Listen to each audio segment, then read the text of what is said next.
All right, thanks for making the Locked On Ole Miss podcast your first listen every day. We are free and available wherever you get your podcast, including YouTube. So do us a favor, subscribe to the YouTube channel, hit the bell for notifications, and of course, participate in the conversation by commenting down below or upvoting the video itself. Also want to let you know that LinkedIn Jobs helps you find the qualified candidates you want to talk to faster. Post your job for free at linkedin.com/lockedoncollege. That's linkedin.com/lockedoncollege to post your job for free. Terms and conditions apply. I am joined by John Garcia. And John, yesterday I did a little primer to the 2024 class from my point of view. I wanted to get an expert in here to talk about what could be one of the better classes, probably since 2019 was the last time we had something similar to this. And when you look at the Mississippi class for 2024, who stands out to you? Well, look, I think at this point, Camarion Franklin's probably the unanimous number one Mississippian recruit in the 24 class. I haven't looked at every single recruiting outlet, but it's hard to imagine, that school sack leader at 6'5", 265 isn't number one on everybody's list. Because look, when you think about great Mississippi natives, the defensive line and the interior come to mind pretty quickly, and Camarion's going to check those boxes. He also checks the boxes of becoming a national recruit. This will be a heavyweight battle. Think of your Nakobe Deans, your Jeffrey Simmons. These are the players that go, of course, within the state footprint, and it becomes an Egg Bowl deal. But then it goes beyond the Egg Bowl footprint. And then your Alabamas, your Georgias, your A&Ms, your USCs, your Ohio States also get involved. And for Franklin, he's already become a well-traveled recruit. I think he's got a Bama trip up next. He just visited Miami a couple weeks ago. And, of course, the in-state schools have been frequent visit destinations for him. So he's really at the top of the list. And if you're talking about the state of Mississippi being very good on the trail, you've got to have that national recruitment, usually with a D lineman right in the mix. And we've got that in 24 with Camarion Franklin, who's in no rush. So that one will be one we talk about for quite some time. And then you've got several that are no doubter SEC level blue chip battles. I love Daniel Hill. Saw him in person for the first time just a couple weeks ago. He's a linebacker, running back hybrid out of Meridian. And man, let me tell you, he worked at running back and he just looks so much bigger and more physical than just about everybody that was trying to cover him at this 7-on-7 event. And he actually worked well with the ball in the air. So I'm fascinated to see not only who gets involved further for him. And look, it's Bama, LSU, of course, the in-state schools on top of that. But where that position projection, manifests, how does that develop at 6'1", 220? Does he kind of grow out of the running back position and you start focusing on linebacker, maybe even something else? Or does he stay in that ballpark to where he's so athletic as a two-way guy, you'd rather have him with the ball in his hands? And we see that thing go either way. Think of Centarian Perkins just last cycle for Ole Miss. If you want to find that next one, it could be right there at Meridian with Daniel Hill. So I think you've got some great trench prospects. You got some great two-way guys, and naturally you're going to have great skill on top of it. Guys who are at specific positions that you could see now or down the line. I think of an Ariel White, who's another receiver skill position projection, can maybe play defensive back if you need him to. He's one that his stock has been rising, was thinking about committing early out of Ocean Springs, but he didn't. He held off, so that battle will roll on. And then when you talk about upside, what about Isaiah Autry, the big offensive tackle from Itawamba Agricultural, 6'6", 270 right now, a guy who's got a lot of physical growth ahead. And that one, it could be a very, very back and forth Egg Bowl battle with Ole Miss probably a little bit ahead at this moment. But that one, LSU offered him, I believe, yesterday. Florida State is involved. Florida's involved. That one's going to stretch beyond the state as well. So it's kind of a pro and con situation. If you're an Ole Miss fan, you want a lot of these battles to stay closer to home, but you also want to win battles that stretch beyond the SEC and really nationally in the case of Camarion Franklin. So there's a little bit of everything in this class of 2024 in the state. Yeah, I'm going to ask you about one particular recruit, Braylon Burnside out of Starkville. Ole Miss has gone 2 for 2 on the last two prospects out of Starkville. Could they go 3 for 3?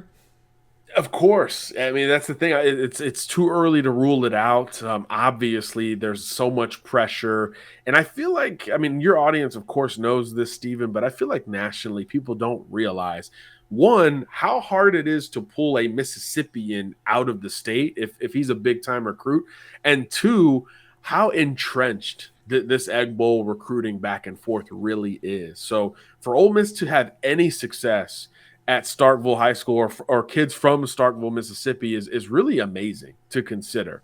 You don't see that in other parts of the SEC even, and even in state. It's such a rare deal. So look, with Burnside, your guess is as good as mine. It's probably too early to call at this point, but you could see why this is such a back and forth, right? 6'1", just under 200 pounds at this point. Another versatile player, two-way background here. He could line up at a variety of positions. And yeah, I think if you're talking just the Egg Bowl battle, I think he's going to be the most intense here going forward. We saw some photo finishes at the end of the 23 cycle. I think Burnside will be that first major one in 24. Him or Isaiah Autry, who we just mentioned, those will be the first banner battles, but it hits a little bit different when the kid is from Starkville. And obviously, Mississippi State knows that just as well as Ole Miss, and they know they've got to kind of rally and keep one of these kids home. It's been a while. So that one's going to be intense and fascinating, I think, and it's got a long way to go on top of that, which always makes it more entertaining for us and a lot more stressful for the coaches involved. All right, take Braylon and compare him to Aiden Williams to let the fans know the difference between the two wide receivers. Yeah, that's really a great question. I think, look, Aiden, a little bit longer, a little bit leaner, maybe more polished, but the physical prowess of Burnside is kind of undeniable. He's one who could take the top off of defenses, but he also works really well in the margins. It's not just a downfield scenario. You can very much get him the ball short and allow him to work, which is a more complete skill set, I would say, from a route tree perspective than an Aiden Williams. But Williams at the same stage, so much more polished, so much more comfortable getting into the intricacies of developing route. I think Burnside's got a little bit more time to develop in that regard, but the physical athletic foundation is there. And again, a little bit bigger physically than Aiden at this stage. So I think it's going to help him maximize the ceiling and still work with a strong floor there simultaneously. But those are two of the best in the last few years, not just the last two. Yeah, and as I mentioned earlier, it's like a once or twice a decade thing where Mississippi has a really good class. How good is this 24 class historically? What would you compare it to?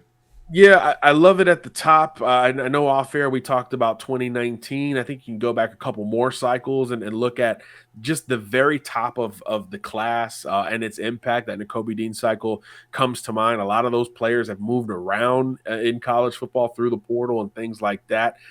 So I like the depth at the top, and that's where we're kind of at in the calendar, right? We're in February now. We're about to hit a bunch of camps. I'm curious about that second tier. Can that group start to mix in and challenge those near the top? It won't be Camarion Franklin levels, but is Daniel Hill going to be the runaway number 2 player in the state, or can somebody like a Burnside or Noreel White, who we mentioned earlier, can they kind of crash the party with a big offseason?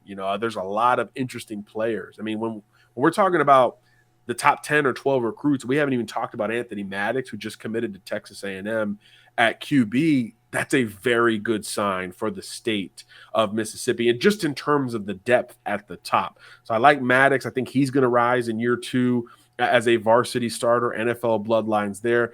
Big fan of Jeremy Scott from Callaway, and J.J. Harrell, I think, from North Panola is another one that could very well finish in the top 3 or 4 in the state when all is said and done. Ditto for Autry. Again, the biggest question mark is, can he physically round into shape, gain a little bit of weight, and maintain this length and athleticism that presents as a true blindside offensive tackle? If we start getting some of those answers this offseason, I think he could begin to push, because when you talk about giving 4th stars and creating benefit of the doubt, those premium position guys like left tackles and pass rushers are going to get more benefit of the doubt than others.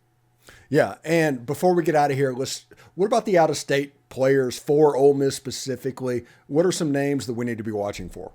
Look, I still think Damon Williams is one folks need to pay attention to. Of course, he's committed to Ole Miss, but since then, multiple Power Five scholarship offers have come in. He's entertaining them. He visited Arizona State, the in-state school for him under their new, very offensive-laden coaching staff under Kenny Dillingham, who just landed Jaden Rashada. So that's something to keep an eye on going forward. But of course, there's a bunch of uncommitted recruits that are worth tracking. And I think Ole Miss has to start at the top. We talk about D-line recruiting with Camarion Franklin. I mean, what about David Stone? Kind of the unanimous number one national defensive lineman. Ole Miss just offered him in the last 2 weeks, and he told us, hey, it's not too late. It's never too late to get involved. So he's got some time between now and a decision. Can Ole Miss start to crash that party and recruit at a higher ceiling against all of the blue bloods that are going to be involved for David Stone, who comes from IMG Academy? So those are some of the names out of state that are worth keeping an eye on. And that list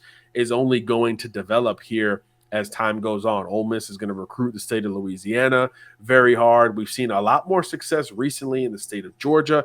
Expect that to continue. And of course, with Lane Kiffin, it's always going to be a bit of a national footprint. So you wonder how many more offensive targets will develop and come to heed as we get closer to those spring official visits. Yeah, and you're going to be along for the whole ride. It should be great, John. Anyway, thanks again for making the Locked On Ole Miss podcast your first listen every day. Make sure you check out our brand new podcast, Locked On College Basketball. It has everything you need to know about college basketball in one place. Plus, you get to hear from big-name experts, insiders, coaches, and players. It's Locked On College Basketball, available on YouTube and wherever you get your podcast. John, thank you so much for stopping by today, and we'll do it again in a couple of weeks, bud. Sounds good, my friend. Thanks for having me. All right.